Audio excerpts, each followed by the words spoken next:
Bismillahirrahmanirrahim. Assalamualaikum warahmatullahi wabarakatuh. Alhamdulillah rabbil alamin. Wassalatu wassalamu ala asrofil anbiya'i wal mursalin sayyidina wa maulana Muhammad wa ala alihi wa ashabihi wa man tabi'ahum bi ihsan ila yaumiddin, amma ba'd. Bapak, ibu-ibu, adik-adik jamaah salat subuh Masjidul Syahadah yang dirahmati Allah Subhanahu wa taala.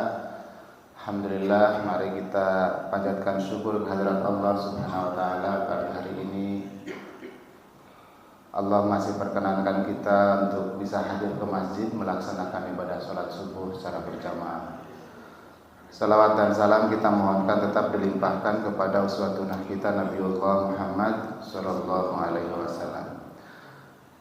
Jamaah subuh yang berbahagia, agenda jihad pagi hari ini, kajian ahad pagi, kita akan gabung dengan kegiatan Walimatus Safar, karena ada jamaah kita yang alhamdulillah akan melaksanakan ibadah haji pada tahun ini.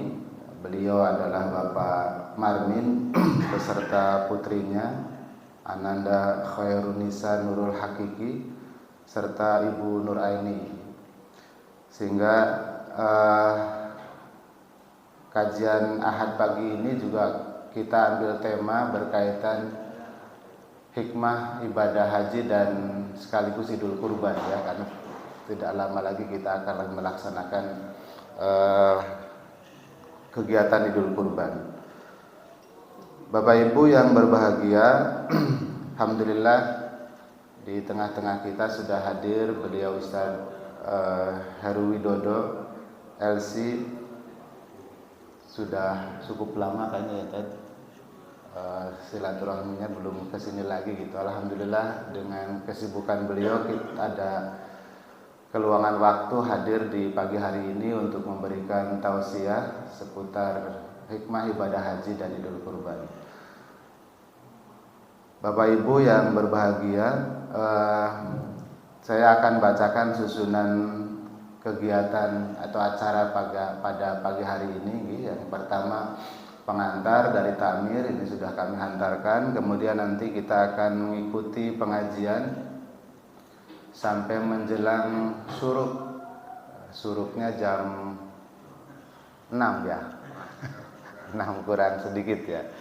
Jadi nanti sampai menjelang waktu syuruk akan diisi kajian oleh beliau Ustaz Heru, dan mohon barangkali nanti sekaligus setelah selesai pengajian bisa dihantarkan doa gitu saja untuk khususnya untuk beliau yang akan melaksanakan ibadah haji. Nanti kita akan break melaksanakan ibadah sholat syuruk. Setelah itu nanti ada sambutan dari yang akan melaksanakan ibadah haji, dan ada pemberian tali asi sebelumnya dari jamaah. Kemudian kita akan bersalaman, yang bapak-bapak dengan bapak, ibu-ibu dengan ibu-ibu gitu ya, mendoakan beliau-beliau yang akan melaksanakan ibadah haji. Dan terakhir adalah penutup yang akan kita lanjutkan dengan menikmati hidangan, sekaligus nanti Takmir akan memutar beberapa video kegiatan yang ada di Masjidul Syahadah. Jadi sambil menikmati hidangan barangkali nanti bisa melihat beberapa video yang sudah kita laksanakan di Masjidul Syahadah. Demikian jamaah rangkaian kegiatan yang akan kita ikuti pada pagi hari ini.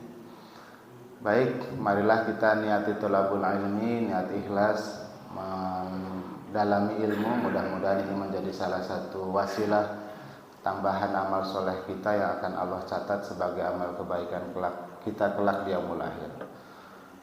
Demikian waktu sepenuhnya kami berikan kepada Ustaz Heru.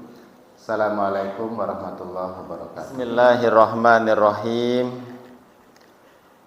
Assalamualaikum warahmatullahi wabarakatuh.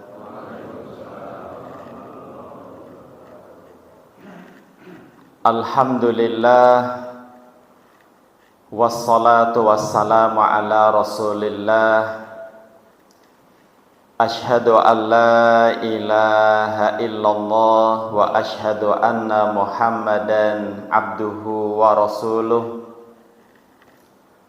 Ya ayyuhalladzina amanu taqullaha haqqa tuqatih wa la tamutunna illa wa antum muslimun. Allahumma arhamna bil Qur'an. Wahai orang-orang yang beriman, bertakwalah kalian kepada Allah dengan sebenar-benar takwa, dan janganlah kita meninggal kecuali dalam keadaan beragama Islam. Tawaffana muslimin wa alhiqna bis-sholihin. Setiap saat kita memohon kepada Allah, mudah-mudahan kelak di akhir hayat kita meninggal dalam keadaan husnul khatimah, dan mudah-mudahan kita hidup di dunia ini dan kelak di akhirat kita dikumpulkan dengan orang-orang yang soleh. Jamaah salat subuh Masjid Nur Sa'adah yang dimuliakan Allah,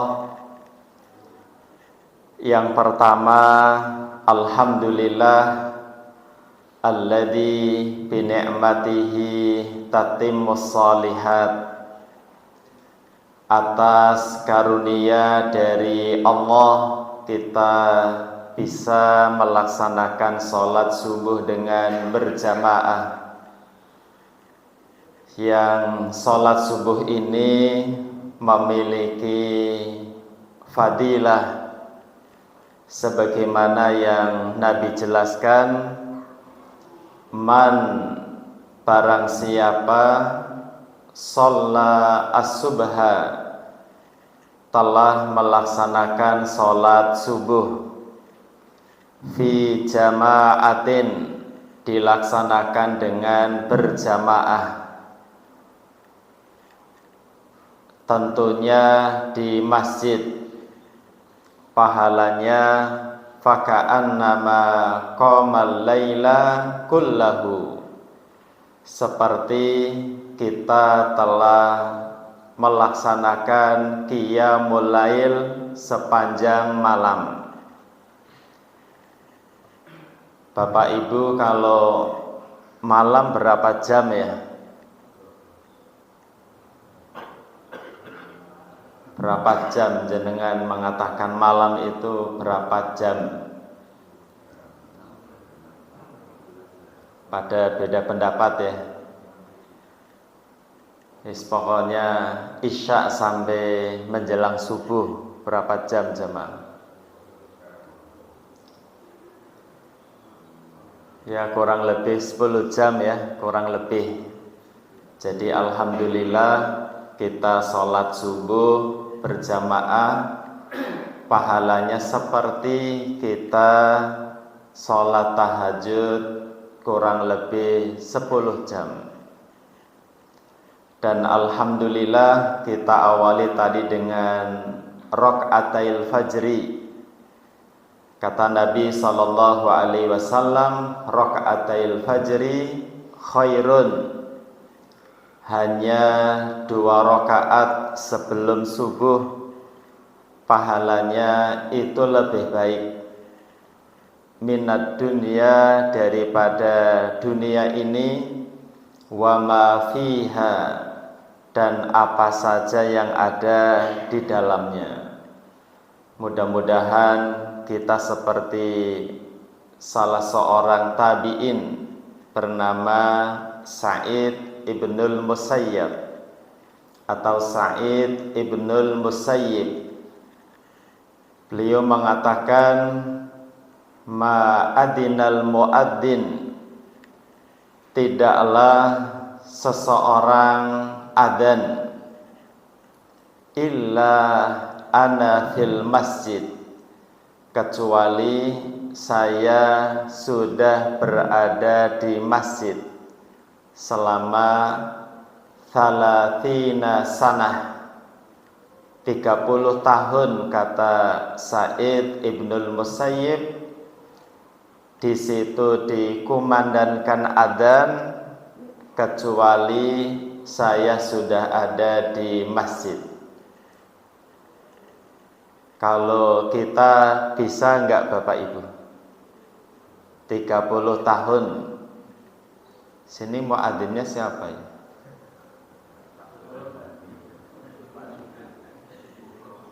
Wis, enggak penting siapa, sing penting adzan ke masjid. Wa ma fatatni sholatul jamaati, kata Sa'id Ibnul Musayyib, saya tidak pernah ketinggalan sholat berjamaah di masjid mundu arba'ina sanah, sejak atau sudah 40 tahun yang lalu.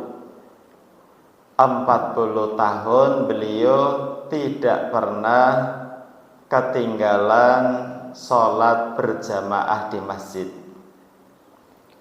Dan kata beliau, saya tidak melihat punggung teman.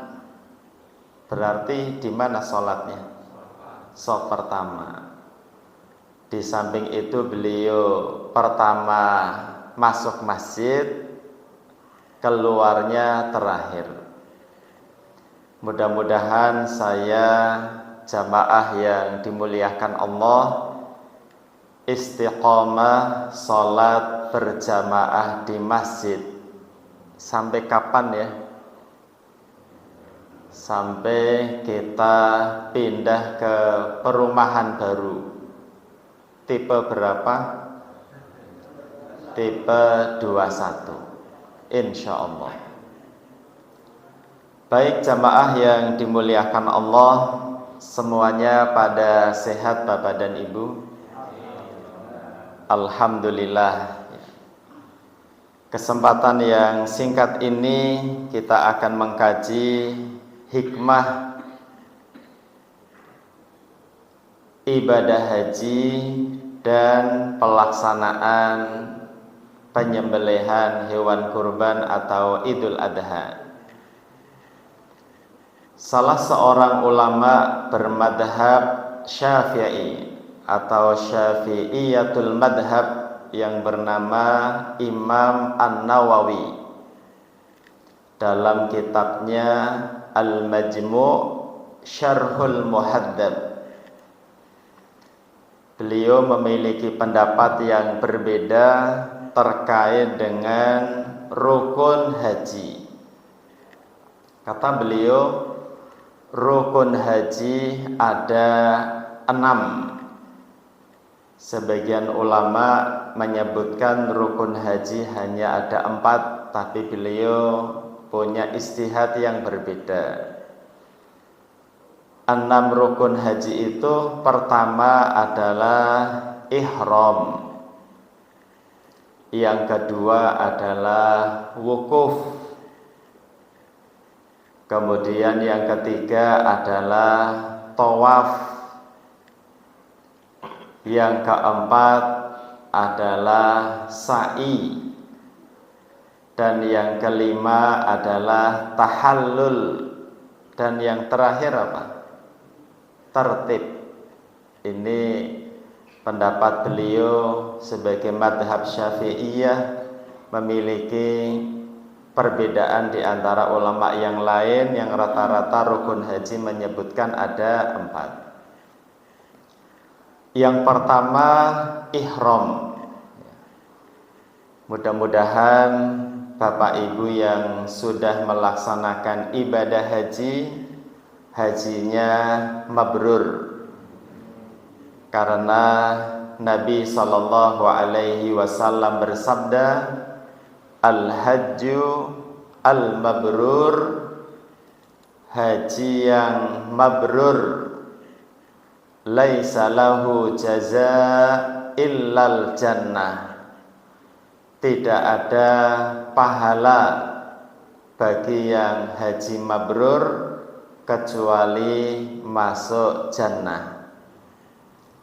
Dan yang belum melaksanakan ibadah haji, mudah-mudahan Allah memberi kita kesempatan. Sekiranya pula sampai meninggal belum sempat melaksanakan ibadah haji, insya Allah mendapatkan pahala innamal a'malu binniyat. Sudah mendapatkan pahala niat haji.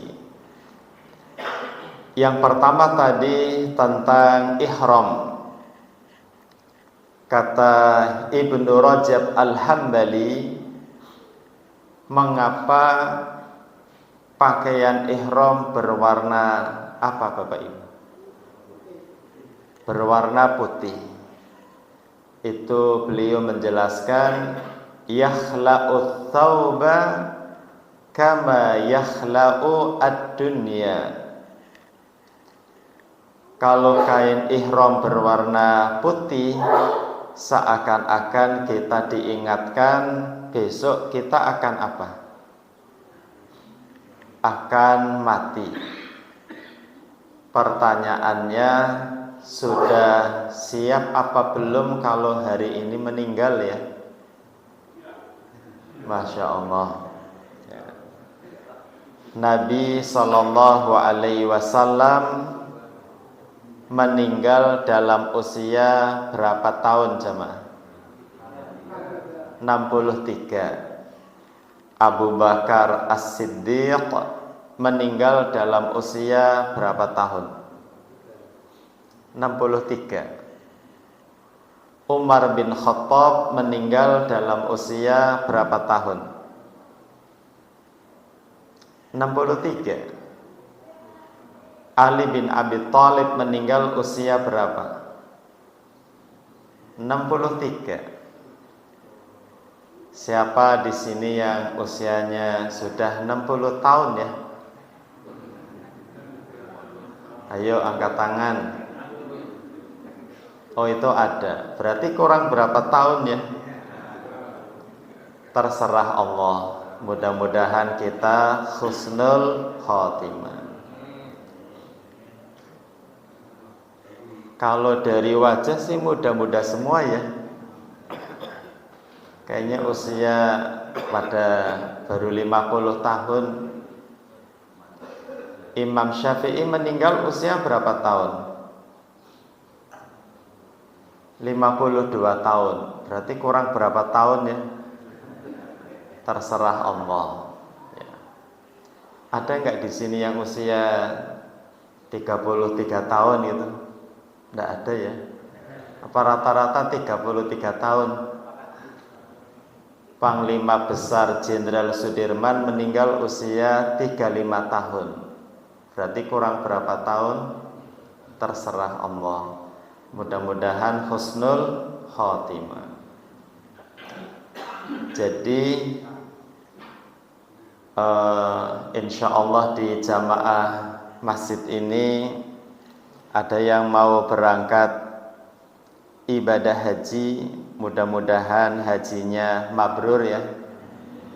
Bapak Marmin yang mana ya? Oh Masya Allah, kayaknya usia 32 tahun. Yang kedua, saudari Khairun Nisa Nurul Hakiki di belakang ya, sama Ibu Nur Aini. Mudah-mudahan semuanya hajinya mabrur, diberi kesehatan, kelancaran, sehat, dan diridhoi oleh Allah Subhanahu wa ta'ala. Kemudian yang kedua adalah wukuf. Saat wukuf di padang Arafah, Nabi Sallallahu Alaihi Wasallam berpidato. Beliau sebagai orang Arab, Arabnya Arab karena keturunan Nabi Ibrahim, dan suku terbaik, suku Quraisy. Pernah ada sahabat yang bertanya kepada Nabi. Pertanyaannya, "Man anta?" Wahai Nabi, Anda itu siapa? Terus Nabi SAW menjawab, "Ana da'watu abi." Saya adalah doanya bapakku. Orang Arab itu menyebut kakek sebagai bapak. Bahkan bapaknya kakek juga dibilang bapak. Cucu juga dibilang anak. Itu tradisi orang Arab dulu. Padahal di atas Nabi Muhammad SAW ada Nabi Ismail, tapi menjawab, "Saya adalah doanya bapakku." Nah, Nabi SAW bersabda di hadapan semua orang ketika wukuf di Arafah. Ngomongnya begini, "Kullukum min Adam." Kalian semua adalah anak keturunan Nabi siapa? Adam. Ada di sini yang setuju dengan yang berpendapat nenek moyang kita bangsa kera? Monggo, tidak apa-apa ya. Kalau saya pakai hadis Nabi, kita adalah keturunan Nabi Adam alaihissalam. Ya.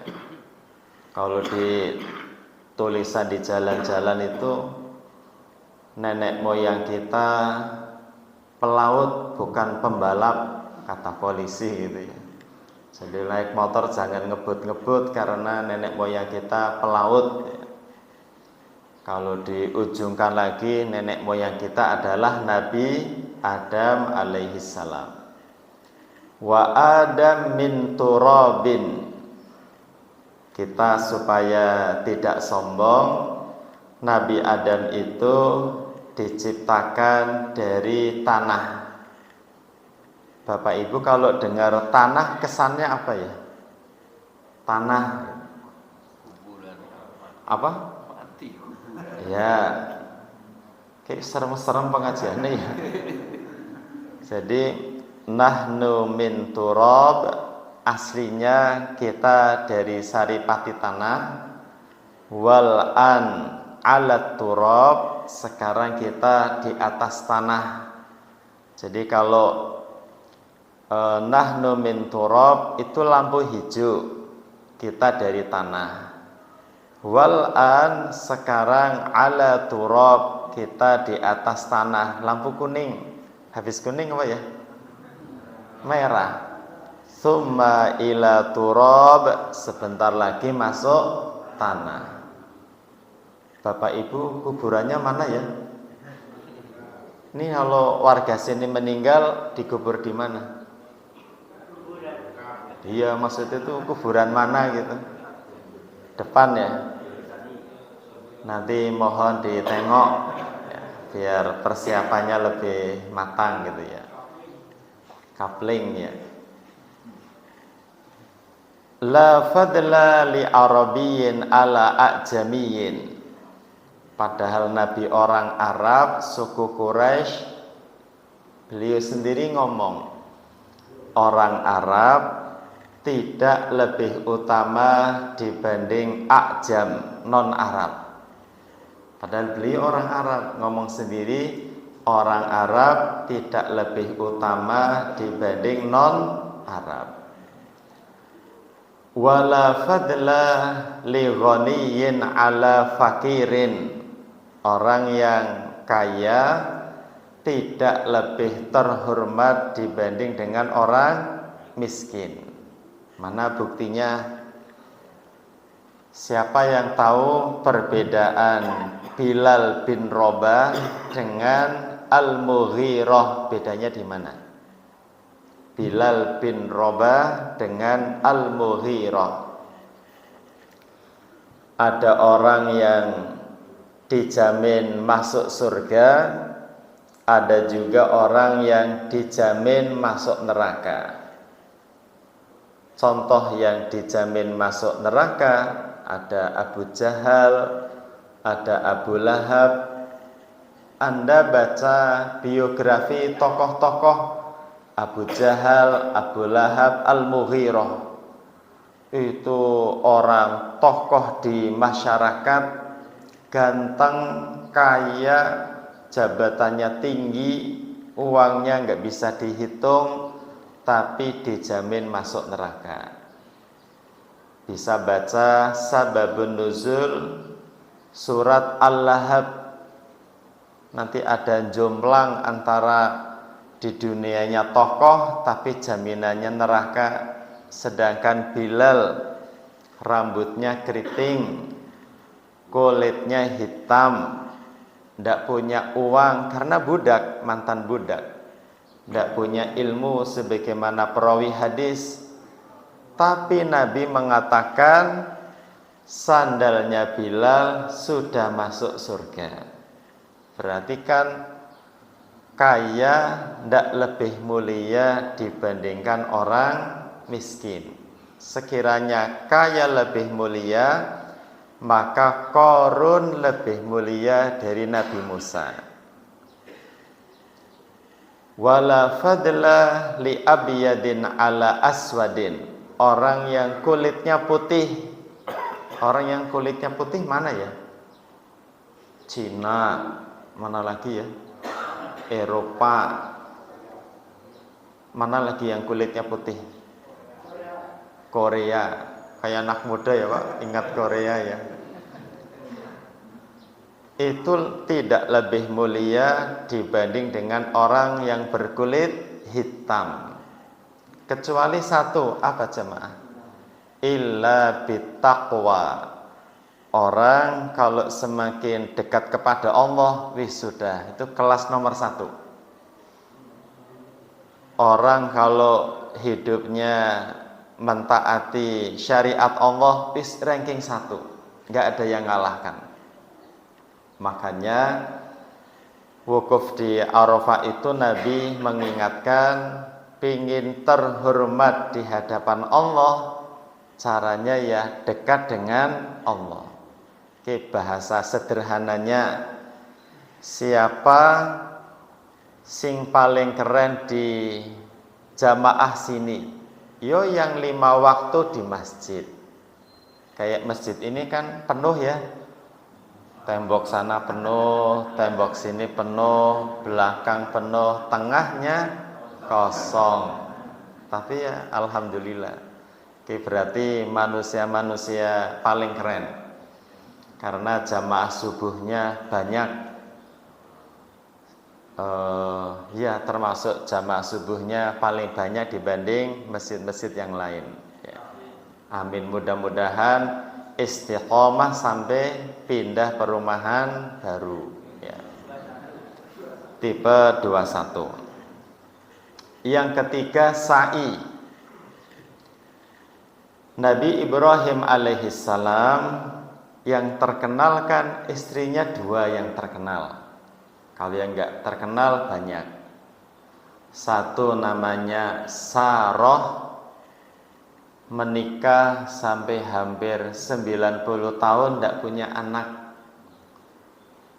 Ada orang, Ustadz, saya sudah 4 Ramadan belum punya anak.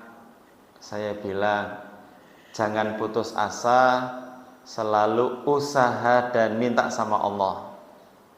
Karena saya punya tetangga lama tidak punya anak sampai 6-7 tahun, terus punya anak kembar, terus lahir kembar maning. Jadi kan cepat ya, terserah Allah juga itu.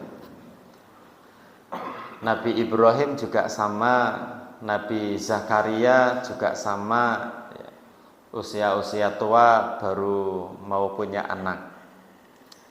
Kata Sarah bilang sama Nabi Ibrahim, mau ndak Anda menikahi budak saya yang bernama Hajar? Singkat cerita menikah sama Hajar. Setelah nikah sama Hajar, Hajarnya hamil dan punya anak. Biasanya istri pertama kalau lihat istri kedua punya anak, piye? Sekelas Nabi loh. Kata Sarah, sanalah bawa ini istri sama anak kemana gitu. Sekelas istri Nabi gitu ya. Akhirnya dibawa ke lembah yang tidak ada air, tidak ada, kalau nggak ada air ya nggak ada tanaman. Secara umum sampai hari ini di Arab tuh hampir tidak kayak Indonesia. Paling kalau yang rame kan di Taif ya, Taif, Abha, daerah yang kayak Batu Raden, tapi ya tidak sehebat di Jawa gitu. Terus Hajar bilang sama Nabi Ibrahim, ini Anda naruh saya di tempat yang nggak ada air, nggak ada tanaman, nggak ada buah-buahan. Itu perintah Allah apa ide Anda sendiri? Kata Nabi Ibrahim, jelas dari Allah.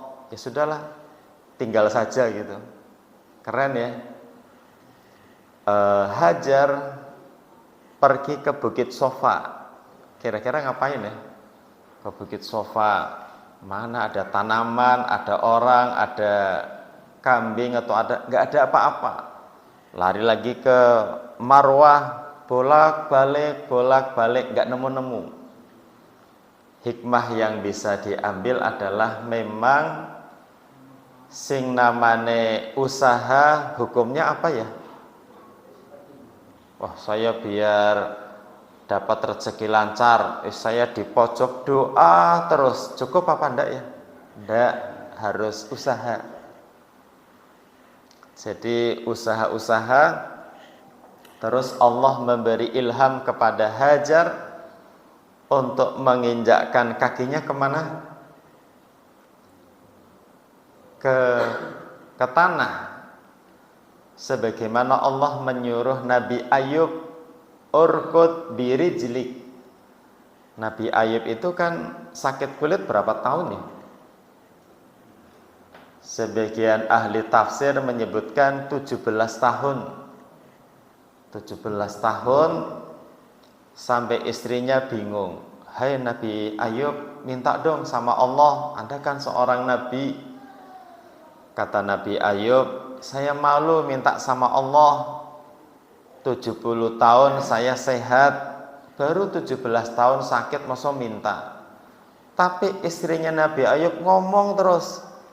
Berarti wanita zaman dulu sampai sekarang sama ya? Hebatnya laki-laki kalah ya. Ya wis lah, minta sama Allah. Kata Allah, urkud birijlik, hendakkan kakimu ke tanah. Para ahli ilmu menjelaskan, tidak logik loh, tidak logik. Kakinya mengindakkan ke kaki terus keluar air itu masuk akal enggak? Tidak. Tapi kata para ulama, disitulah kita disuruh usaha. Sama dengan Hajar mengindakkan kaki ke tanah yang akhirnya muncul air Zam-zam. Jadi hikmah yang kita ambil salah satunya, sing namanya usaha hukumnya apa ya? Wajib. Wajib. Bagi Allah mengabulkan gampang, tapi usaha itu wajib untuk menjemput suatu kebaikan. Yang kelima, tahallul. Ibnul Qayyim Al-Jauziyah menjelaskan mengapa ada tahallul. Tahallul itu kan sebentar, bapak-bapak kalau kepalanya dipegang orang tersinggung ya? Ya enggak? Mau kita coba? Tapi kalau tukang cukur megang kepala Anda gimana? Nurut saja. Nah, kata Ibnul Qayyim, tahallul di sini memang menunjukkan siapapun Anda, khudu'un lillah, harus tunduk kepada Allah. Tahallul. Jadi kayak barang yang berharga dipegang tukang cukur tuh berani gitu, tunduk kepada tukang cukur. Terkadang gara-gara pintar sama Allah nggak tunduk. Gimana sih ciri-ciri pintar nggak tunduk? Ya. Bahkan sampai profesor pun kalau ada khutbah Jumat ngobrol itu pantas apa enggak ya? Itu nggak tunduk. Kaya, mentang-mentang kaya, sombong, bisa jadi. Bentuk sombongnya misalnya karena sibuknya bisnis sampai nggak mau sholat berjamaah, ada nggak ya? Saya sih nggak bilang orang sini ya, paling daerah Semampir gitu. Gara-gara mohon maaf wajahnya cakep ya. Atau gara-gara darahnya bukan merah gitu ya. Kalau bapak ibu kan darahnya merah ya, ada yang biru itu kalau kita ingat tahallul, jadi kita harus tunduk khudu kepada Allah. Juga tartib, ini salah satu madhab Syafi'i terkenal dengan istilah tertib ya. Yang dimaksud adalah kita orang muslim sangat tidak masuk akal kalau hidupnya tidak tertib. Kita sangat tidak masuk akal kalau hanya ritual saja tapi nilai-nilai kebaikannya tidak diamalkan. Saya mau ngomong, kalau tersinggung minta maaf ya. Saya hanya ngomong di masjid yang lain, bukan sini. Di kitab-kitab pesantren, tema pembahasan pertama tentang apa, Bapak Ibu? Tentang toharoh. Jadi bicara kebersihan itu memang konsep Islam. Tapi beberapa masjid pinggiran, ini kan kota ya, pinggiran, itu rata-rata mohon maaf kamar mandinya bau. Kemudian kadang lampunya mati, kadang ini apa buat air itu, gayungnya nggak ada, kadang airnya kotor. Ya apa enggak jemaah? Padahal di tempat-tempat yang dunia banget bersih, itu hanya contoh ini. Kalau kamar mandi sini kan wangi banget ya, insya Allah. Itu contoh ya. Jadi banyak kita ritualnya baik, tapi implementasi di luar beda. Contoh jemaah, kalau ayat yang pertama kali turun, ayat apa jemaah? Iqra bismi rabbikal ladzi khalaq. Surat apa? Ya surat Iqra ya. Boleh menamai surat dari ayat pertama. An-Naba juga boleh disebut dengan surat Amma yatasaalun. Jadi 6.000 sekian ayat, sing pertama turun apa? Iqra, baca. Dan alhamdulillah masyarakat Indonesia menurut Ketua Perpustakaan Nasional Indonesia di mana? Salimba, dekat kampus saya dulu. Itu Indonesia alhamdulillah ranking 2 dalam hal membaca. Jadi ada ambil sampling 63 negara mana yang rajin membaca, Indonesia ranking 2 dari belakang. Ranking 62 dari 63. Ya apa tidak ya? Jadi fakta, makanya kalau ada tulisan pekan ini berapa buku yang sudah dibaca, bingung jawabnya ya. Dan yang sangat mengherankan, kitab suci di dunia ini yang paling banyak dibaca dan yang paling banyak dibaca dan paling banyak tidak ngerti artinya, itu kitab apa? Al-Quran. Mau dites satu-satu nih? Anda baca surat apa, terjemahkan. Ini maksudnya jamaah lain, bukan Masjid Nur Sa'adah. Lalu sini kan baca Quran, ngerti artinya ya? Saya nggak paham, insya Allah maksudnya wajib. Ini mohon maaf, hukumnya wajib. Saya, bapak dan ibu wajib harus ngerti arti bacaan sholat yang kita baca. Wajib. Dari takbir sampai salam harus ngerti. Kenapa harus ngerti jamaah? Karena sholat itu adalah hiwarus sama, percakapan dengan Allah. Lah nek kita ngomong dengan orang tapi orang nggak paham piye ya? Gimana jamaah? Jenengan ngomong sama orang, dangdung gitu. Apa gitu kan? Sama dengan kita sholat tapi nggak tahu artinya. Ya pandai jamaah.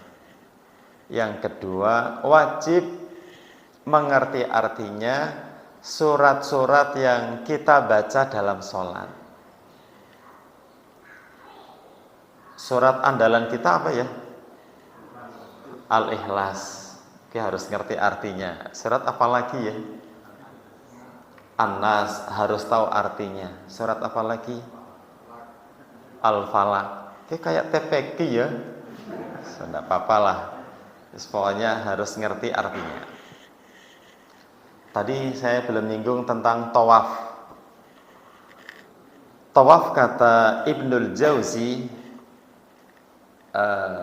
dawranu fi ta'atillah kama tadurul malaikatu haulal arsy.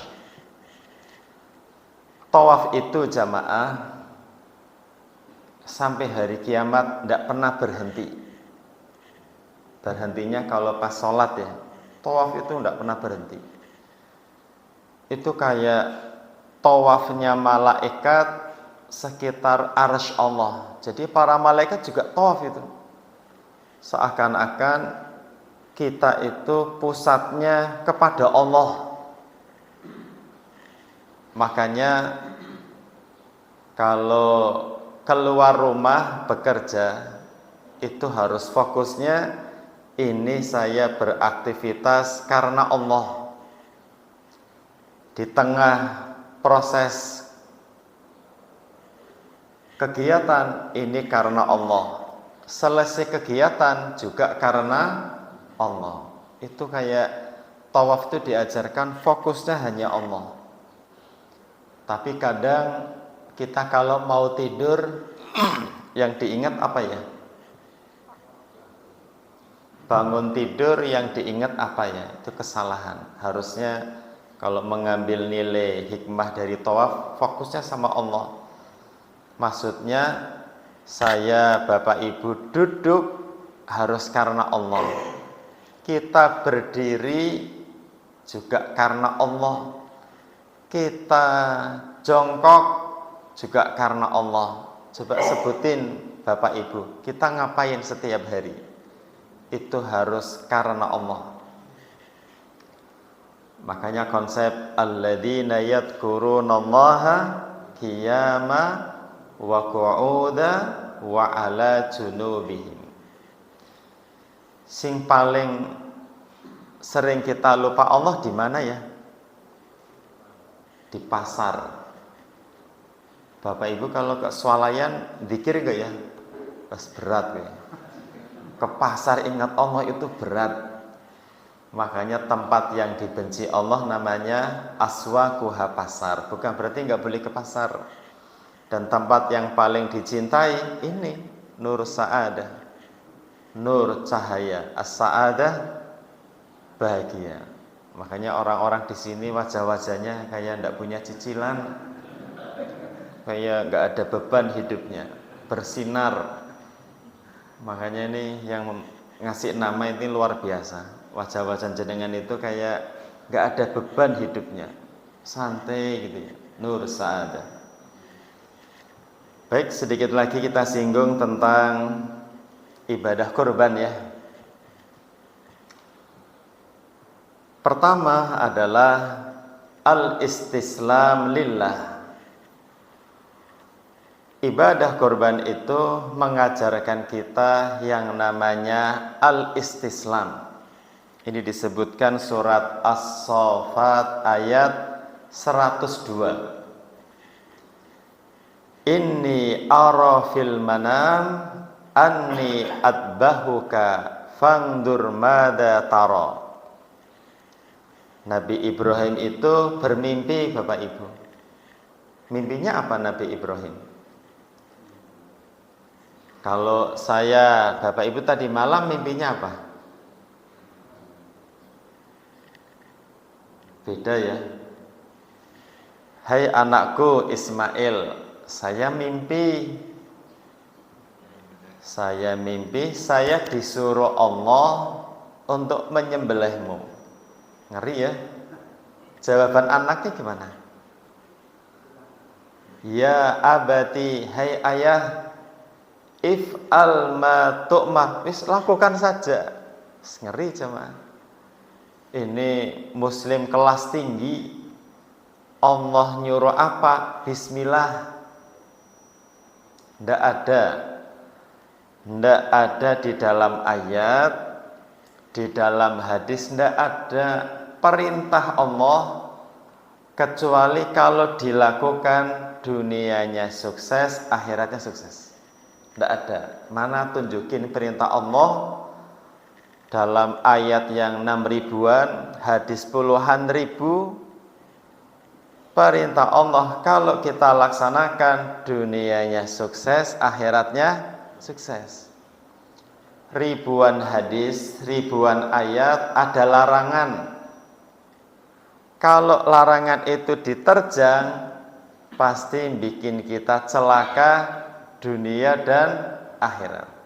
Makanya nyembelih hewan kurban besok, pelajaran yang bisa diambil bukan sekedar nyembelih sapi dan kambing.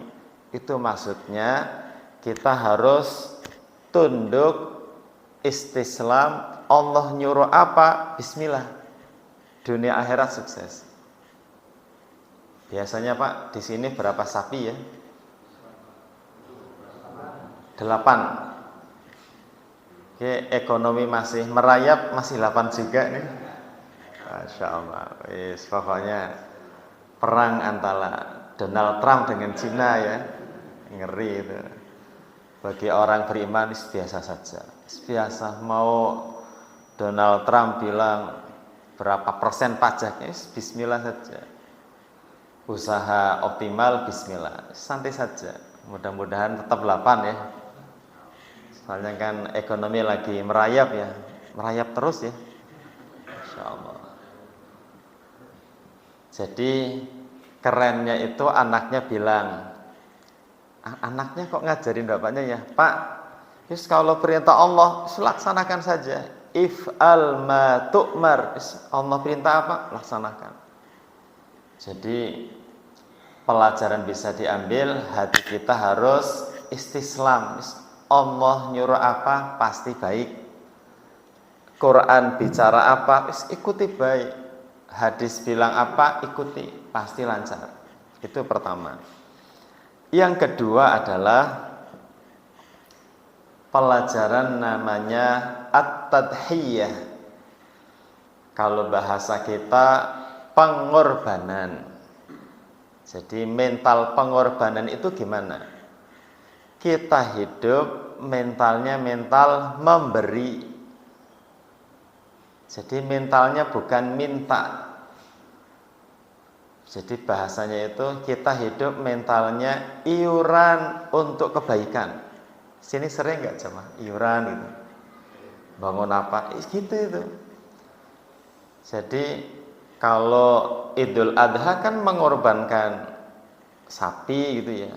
Yang dimaksud ya nggak hanya 10 Dzulhijjah, nggak hanya 11-12 ayam tasyrik. memang hidup isine pengorbanan. Ngomong-ngomong, dulu pernah jenengan berkorban untuk calonnya enggak ya? Minta apa, tak beliin lah. Wah, gitu kan ya. Nah, kita cinta Allah, ya jelas lah. Pasti kita punya harta, mohon maaf sebenarnya harta milik Allah ya. Ya siap dikorbankan. Apalagi takmir ya. Ada enggak sih takmir digaji ya? Korban harta, korban pikiran, korban perasaan enggak ya? Perasaan, bismillah baik. Jadi kalau takmir dikomentari biasa, jalan saja. Jangankan takmir, Nabi saja dikomentari kan? Jangankan Nabi, Allah saja dikomentari sama Bani Israel. Hidupnya korban, bukan korban ya, berkorban. Punya ide bagus, sampaikan. Punya tenaga kuat, korbankan. Punya harta berlebih, korbankan. Pokoknya gitu.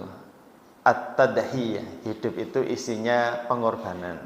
Makanya mental kita bukan mengumpulkan, tapi membagi. Ya boleh sih dikumpulkan untuk dibagi ya. Jadi sudah enggak zaman jamaah hidup itu ngumpul-ngumpulin jadi dapat banyak, orang zaman. Saiki zamane ngumpulkan untuk dibagi. Itu juga pelajaran bisa diambil. Yang ketiga, sudah suruh belum ya? Dikit lagi ya. Tapi saya nanti minta maaf lah izin sampai jam 6:05 atau berapa gitu. Nggak enak sudah ada jadwal sama dosen insut gitu. Saya dari dulu kan nggak mau kan sudah ada jadwal takmirnya. Pak Karsena mana ya? Jenengan ya. Berkali-kali itu udah ada jadwal itu ya. Jadi mohon maaf ya. Yang ketiga, ar-ruhul istima'iyah wal ihtimam. Pelajaran yang bisa diambil, sebaiknya kita punya sikap yang namanya peduli. Nama lainnya berjiwa sosial. Jadi jamaah, saya mau ngasih tahu ini, ternyata peduli, berjiwa sosial itu lebih baik daripada ibadah sunnah. Contoh nih jamaah, jenengan beli makan sore itu satu box harganya berapa jamaah ya? 15. Enak banget 15 ya. Padang aja udah 10.000 gitu. Oke, mohon maaf kalau tersinggung, makanya saya minta maaf dulu. Anda punya uang 15.000 ya Pak, ikut jenengan lah. 15.000 dibelikan nasi, lauknya apa 15.000 ya? Ayam. Insya Allah. Dikasihkan sama orang yang lapar. Sekali lagi ya, lapar. Lagi tidak punya duit, dikasih makan ayam. Itu lebih baik daripada saya Bapak Ibu sholat malam dari habis isya sampai subuh, kemudian tetangga dalam keadaan lapar. Ngapa enggak nih? Kenapa daging kurban itu sepertiga boleh kita makan, sepertiga kita sedekahkan, sepertiga kita hadiahkan? Itu memang dalam Islam sing namanya berjiwa sosial, peduli, itu ranking 1. Jadi kalau bagi kurban setahun sekali itu tidak cukup. Yang dimaksud adalah memang kita hidup ya kayak tadi konsep sebelumnya. Kalau ada kelebihan rezeki, kirim, kasih sama orang yang lapar. Ini mohon maaf, saya dan jenengan baca Quran khatam 10 kali. Terus tetangga yang lapar jadi kenyang enggak? Enggak. Anak yatim yang mau sekolah enggak punya sepatu, kita puasa Daud bolak-balik, emang jadi dia punya sepatu? Enggak. Makanya dari hikmah hewan kurban ini memang kita hidup harus peduli dan berjiwa sosial. Yang keempat, yang terakhir aja ya, kayaknya udah siang nih. Yang keempat, bahwa sing paling penting dalam ibadah itu namanya takwa dan ikhlas, bukan banyaknya. Sebagaimana surat Al-Hajj ayat 37. La yanalallaha luhumuha. Ini disebutkan oleh Ibnu Qudamah dalam kitab Minhajul Qasidin. Bapak ibu kurban, demi Allah, dagingnya Allah tidak suka daging. Emang Allah makan daging? Wala dima'uha, darahnya juga enggak sampai ke Allah. Sing sampai apa? Walakiyanaluhut taqwa minkum. Tapi yang nyampe kepada Allah adalah takwa dan ikhlas. Ini mohon maaf, kadang orang bangga dengan saya loh, iuran sapi berapa di sini? 3,5. Kalau perumahan saya 3,3. Ini memang ini kelas high ya. Kalau kita kelas biasa lah. Masya Allah ya. Jadi 3,5. Terus sapinya agak gede. Terus lihat kelompok lain, kecil itu sapinya. Demi Allah, sing dilihat Allah bukan besar kecil sapinya, tapi apa? Keikhlasannya. Kambing jenengan, kalau kambing berapa di sini? Oh, bawa sendiri. Ya. Kambing saya besar kok kecil sebelahnya. Allah enggak lihat besar kecilnya, tapi keikhlasannya. Mudah-mudahan sholat juga sama, sebenarnya Allah enggak lihat bacaan dan gerakan kita loh. Yang penting pikirannya kemana? Gimana Bapak Ibu? Tadi sholat subuh pikirannya kemana? Nah, kalau ke Allah sudah, itu namanya nur sa'adah. Baik jamaah yang dimuliakan Allah Subhanahu wa taala, alhamdulillah, dan mari kita berdoa kepada Allah ya. Khususnya untuk saudara kita Bapak Marmin beserta Khairun Nisa Nurul Hakiki dan Ibu Nur Aini, kita berdoa mudah-mudahan hajinya mabrur. Allahumma salli ala Muhammad wa sallim radhiyallahu an kulli sahabatin Rasulillah walhamdulillahi rabbil alamin. Rabbana dhalamna anfusana wa illam taghfir lana wa tarhamna lanakunanna minal khasirin. La ilaha illa anta subhanak inna kunna minadh dhalimin. Allahumma la tada' lana dhanban illa ghafartah wa la hamman illa farajtah wala dainan illa qadaitah wala aiban illa satartah wala maridan illa syafaitah wala hajatan min hawaijid dunya wal akhirah illa qadaitaha ya arhamar rahimin. Allahumma ja'al hajjan mabrura wa sa'yan mashkura wa danban maghfura wa amalan salihan maqbula wa tijaratan lan tabura. Zawwadakallahu at-taqwa wa ghafara dhanbaka wa yassarallahu lakal khaira haitsuma kunta. Ya Allah yang Maha Rahman, yang Maha Rahim, sesungguhnya kami telah berbuat aniaya. Sekiranya Engkau tidak mengasihi kami ya Allah, maka kami akan menjadi orang yang zalim. Ya Allah, kami mohon kepada Engkau anugerahkan kami anak-anak yang saleh dan salihah, pasangan yang saleh dan salihah.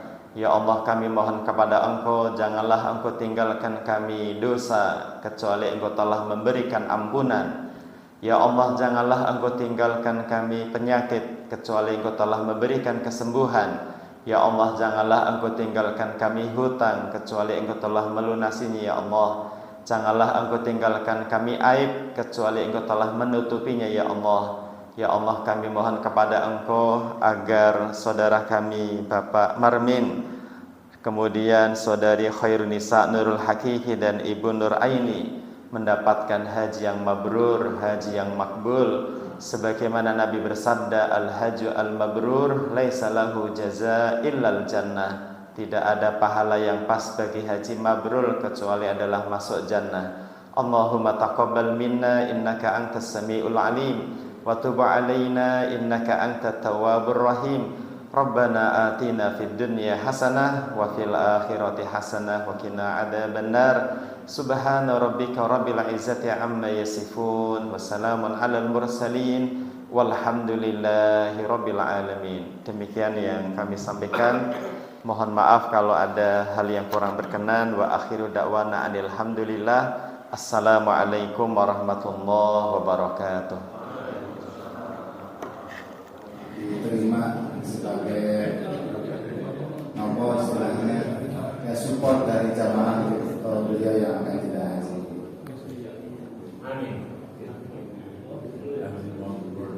Hajan Mabrur. Sambung.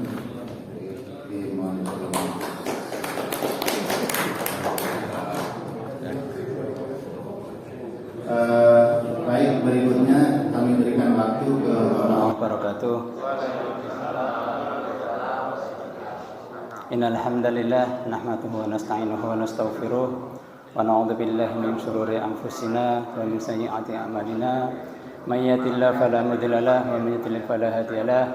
Asyhadu an la ilaha illallah wahdahu la syarika lahu wa asyhadu anna Muhammadan 'abduhu wa rasuluh. Allahumma shalli ala Muhammad wa ala alihi washabihi ajmain.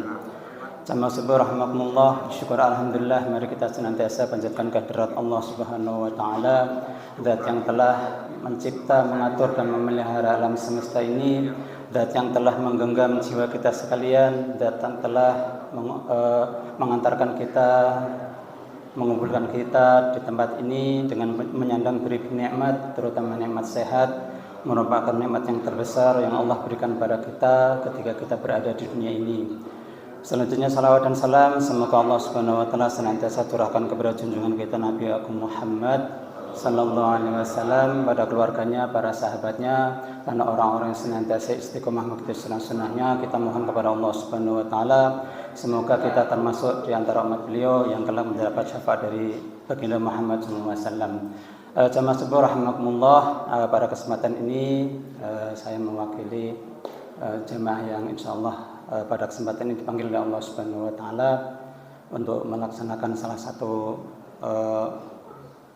panggilan Allah Subhanahu wa taala, karena panggilan Allah itu ada 3 pada umumnya, yaitu panggilan yang pertama adalah panggilan sholat, dan ini sehari kita 5 kali dipanggil oleh Allah Subhanahu wa taala, sifatnya sangat halus sekali. Kemudian panggilan yang kedua adalah haji, ya ini panggilan Allah. Kemudian yang ketiga adalah kematian. Itulah 3 panggilan Allah Subhanahu wa taala ya, yang pasti kita akan mengikuti, dipanggil ya. Jadi yang pertama kali saya mengucapkan terima kasih kepada takmir masjid yang pada kesempatan ini memberi kesempatan pada kami semua ya. Sekali lagi kami ucapkan terima kasih yang sebesar-besarnya. Kemudian intinya kami mohon maaf ya, mungkin selama bergaul ya, selama bermuamalah ada tutur kata kami, perilaku kami yang menyinggung Bapak Ibu sekalian. Mohon pada kesempatan ini kami mohon kerelaannya untuk memaafkan kami sekalian ya. Mudah-mudahan kami mohon doa juga, mudah-mudahan kami selama di sana kami bisa melaksanakan semua rukun-rukunnya dengan sebaik-baiknya dan dilancarkan oleh Allah Subhanahu wa taala. Mungkin itu yang dapat kami sampaikan. Intinya kami mohon doa supaya kami bisa melaksanakan rukun dengan sebaik-baiknya. Kemudian kami mohon maaf juga mungkin selama bergaul kami ada kesalahannya. Mungkin hanya itu saja karena memang waktunya sudah siang ya. Demikian, terima kasih. Assalamualaikum warahmatullahi wabarakatuh. La ilaha illallah al-malikul haqqul mubin Muhammadur Rasulullah Sadiqul wa'di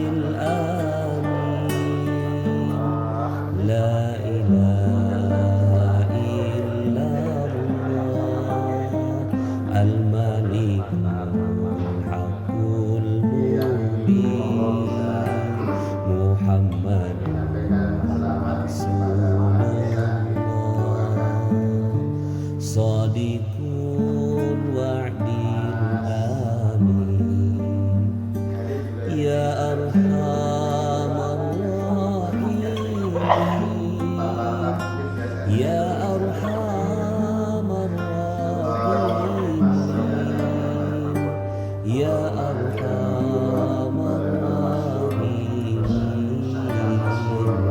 فرج على المسلمين بجاه طه الرسول جد ربنا بالقبول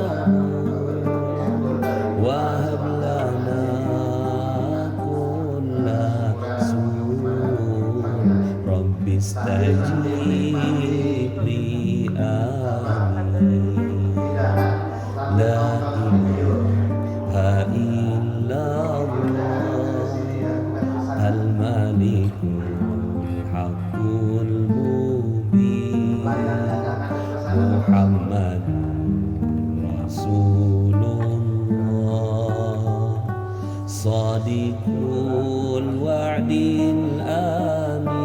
الأمين لا إله إلا الله الملك الحق المبين محمد رسول الله صادق الوعد الآمين واغفر لكل الذنوب واستر لكل العيوب واكشف لكل الكروب واكفي أذى المؤذين ثم الصلاة والسلام على شفيع الأنام والآل نعم الكرام والصحب والتابعين لا إله إلا الله الملك الحق المبين محمد رسول الله صادق الوعد الآمين لا إله إلا الله الملك الحق المبين محمد رسول الله صادق الوعد الآمين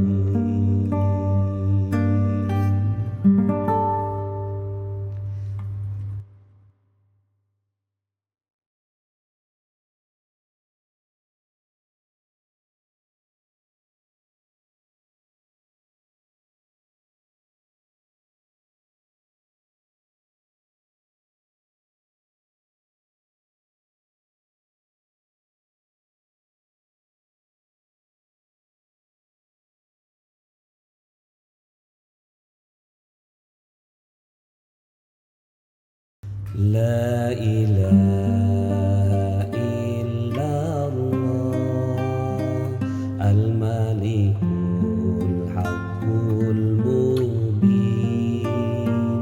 محمد رسول الله صادق الوعد الآمين لا إله إلا الله الملك الحق المبين محمد رسول الله صادق الوعد الآمين يا أرحم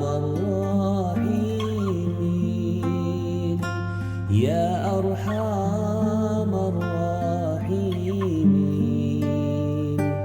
يا أرحم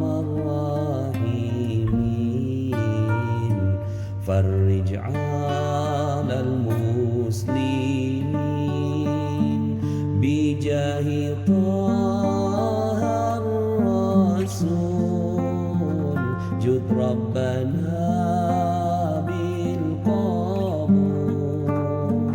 وهب لنا كل سول رب استجيب لي آمين لا إله إلا الله الملك الحق المبين محمد رسول الله صادق الوعد الأمين لا إله إلا الله الملك الحق المبين محمد رسول الله صادق الوعد الآمين واغفر لكل الذنوب واستر لكل العيوب واكشف لكل الكروب واكفي أذى المؤذين ثم الصلاة والسلام على شفيع الأنام والآل نعم الكرام والصحب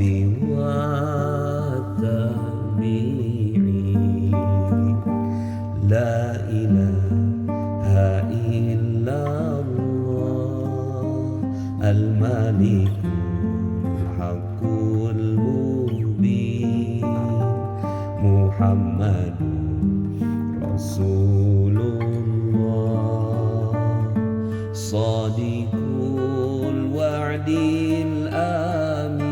الآمين لا إله إلا الله الملك الحق المبين محمد رسول الله صادق